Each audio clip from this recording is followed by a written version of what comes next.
You follow all the best practices. You check the boxes, run the audits, and step perfectly in line with the industry standard. But the result of everyone doing exactly the right thing is that everyone looks exactly the same. If you run your digital profile through an audit tool, it will tell you exactly how to fix your keyword density, silence, or recruiters reaching out for roles that are entirely wrong for you. Relying heavily on search terms and long lists of daily duties creates a specific hazard.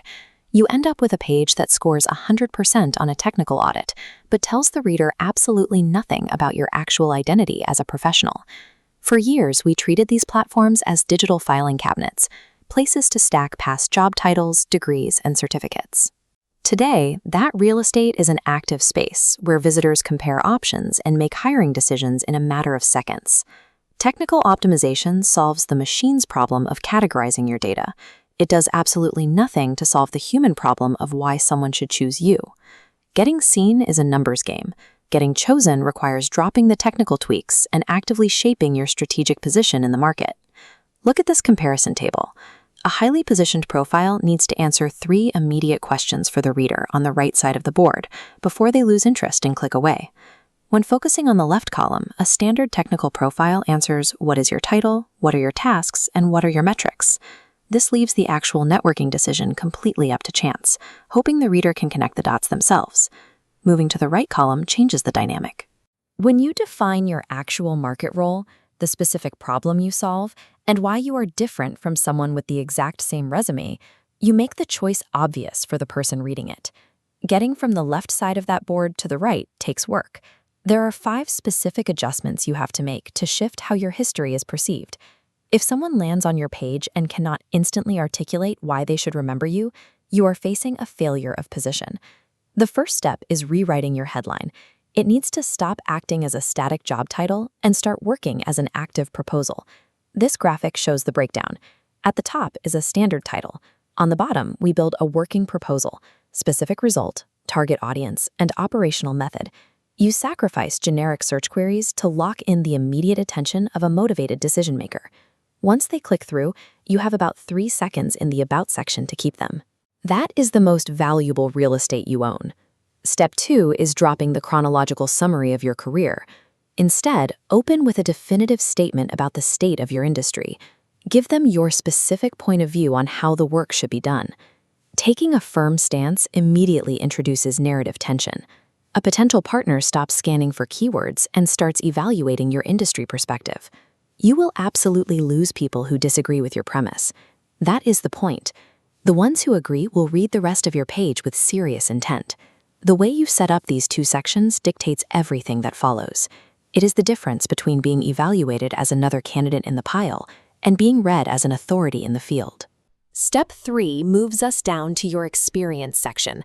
You have to convert your daily task lists into a track record of impact.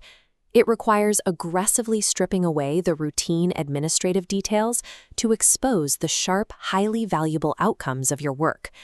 Impact shows up in the strategic decisions you influenced or the persistent bottlenecks you cleared. It is the structural improvement that remained intact long after you moved on to your next role. The easiest route is copying and pasting the bullet points from your original job offer. Measuring and articulating actual business outcomes demands significantly more time and self-reflection. You have to trace your output all the way to its final consequence for the business. Proving strategic capability, as opposed to operational compliance, separates leaders from doers. Step 4 addresses the temptation to include every single certification, every short-term project, and entry-level role you've ever held. This flowchart maps out the logic for curating your history. Ask, does this past role support my current positioning? If yes, keep it. If no, delete it. Hitting delete causes friction, triggering the fear that losing that visual timeline makes you less experienced. But keeping unrelated roles acts as static. Editing your history down to a single coherent timeline creates a sharp narrative that the reader can process without getting distracted. The final step is aligning your public content. Everything you publish or comment on needs to reinforce that carefully curated identity. Running your posts through a strict strategic filter means you will likely publish less often. You will miss out on broad viral trends, but the content you do share will establish deep trust with the exact audience you need. The rule here is simple. Your profile makes a specific promise about the value you bring to the table. Your daily content is the proof that you can actually deliver it. Maximizing keywords ensures the algorithm puts you in the lineup.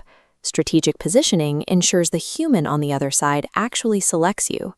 This matrix plots out exactly where you should focus your energy. We map your career stage on the vertical axis against your primary goal on the horizontal axis to determine which of the 5 actions matter most for you.